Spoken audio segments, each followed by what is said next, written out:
kulanti wanaagsan daawadayaal idil ahaantiinba meel kastoo daafaha caalamka ka joogtaan ku soo dhawaada barnaamijkeeni sirta nolosha waxaynuna ku soo qaadan doonaa sida ugu wanaagsan ee uu qofka bini'aadamka ahi uga faa'iideysan karo waqtigiisa. Waqtigu waa shay aad u qiimo badan, waana raasamaalka rasmiga ah ee uu haysto qof kasta oo dunida ku kor nool. Sidoo kale waqtigu waa qayb ka mid ah cimrigaaga oo markaasi ku dhaafaya haddii aanad ka faa'iideysan. Fursad kasta oo ku dhaaftaana ma noqonayso mid kuu soo noqota, isla markaasina aad dib u heli doonto, balse waxay mudan tahay inaad markaasi aad uga faa'iideysato waqtiga aad haysato si wanaagsan.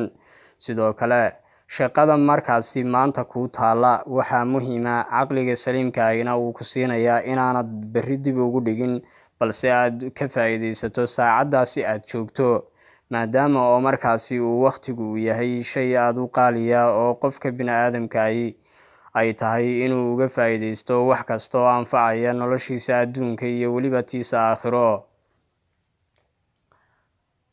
Sidoo kale waqtigu waa qayb ka mid ah cimrigaaga oo markaasi soconaya, waxaana markaasi mudan inaad ka faa'iideysato, balse miyuu mudan yahay in uu waqtiga aanad ka faa'iideysanin oo markaasi aad dayacdo, isla markaasina fursadaha qaaliga ah ee ku soo maraya aanad markaasi si wax ku ool aanad wax uga qabsanin?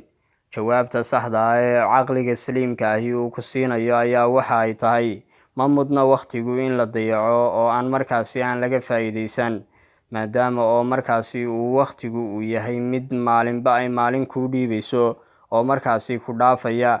Haddii markaas aad ka faa'iideysatona aad noqonayso mid guuleysta, isla markaasina noloshiisa u sameeya qorshe ay ku socoto. Sidoo kale habeen iyo maalin kasta oo ku soo maraya waxa ay noqonayaan kuwo ku dhaafaya haddii markaasi aanad ka faa'iideysan, dibna ma kuugu soo noqonayaan.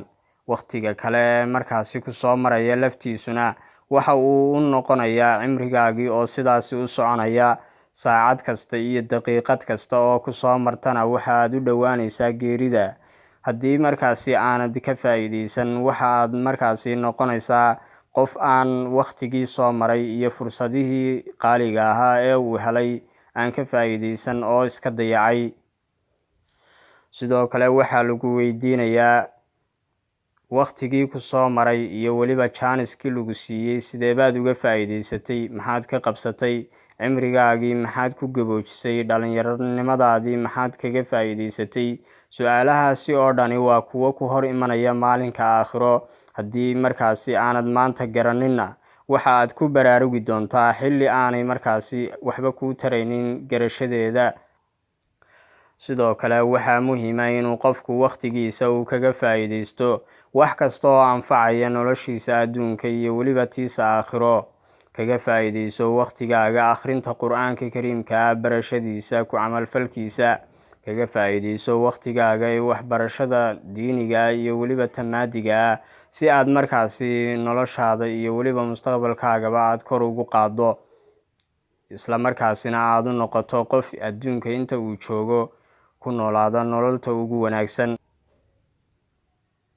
Sidoo kale waqtigaaga ku bixi inaad cibaadeysato, isla markaasina aad la xidhiidho, kagana faa'iideyso saacadaha aadka u qaalisan, sida inaad habeenkii aad u kacdo salaatuleyl iyo weliba in aad markaasi waqtigaaga inta ugu badan aad ku bixiso akhrinta Qur'aanka Kariimka ah, taasi oo markaasi ku anfacaysa noloshaada aakhiro iyo weliba taada adduunyada intaba. Waxaa jira dad fara badan oo aan iyagu ka faa'iideysanin waqtiga dayaca, kuwaasi oo ku odhanaya ma haysano wax aanu markaasi aanu ka shaqayno, amabase camal la-aan ayaa markaasi na soo food saartay. Taasina waa wax khalad amabase fikir uu aaminsan yahay qofka markaasi isagu aan garanaynin fursadaha qaaliga ah ee nolosha soo maraya. Qofka bini'aadamka ahina maba jiro waqti uu bilaa camal yahay amabase aanu markaasi camal haynin. Haddiiba aanad shaqo aanad qabanaynin amabase markaasi aad jaanis haysid, maxaa kaa hortaagan in aad markaasi aad wax barato amaba si aad cibaadaysato, maadaama oo waqtigu uu yahay mid markaasi ku dhaafaya. Ugu dambeyntii waxa aynu markaasi isku baraarujinaynaa inaynu ka faa'iidaysano waqtigeena iyo weliba fursadaha qaaliga ah ee aynu haysano, si aynu markaasi aynu noqono dad intay adduunyada ku nool yihiin wax wanaagsan kaga faa'iidaysta waqtigooda. waa tahay daawadayaal, intaasi ayaan kusoo gebagabeynayaa barnaamijkeena. Fadlan subscribe, saar, like iyo share, lana wadaag asxaabtaada. inta aynu barnaamijkan dhigiisa ku kulmi doono, sidaasi iyo nabadgelyo.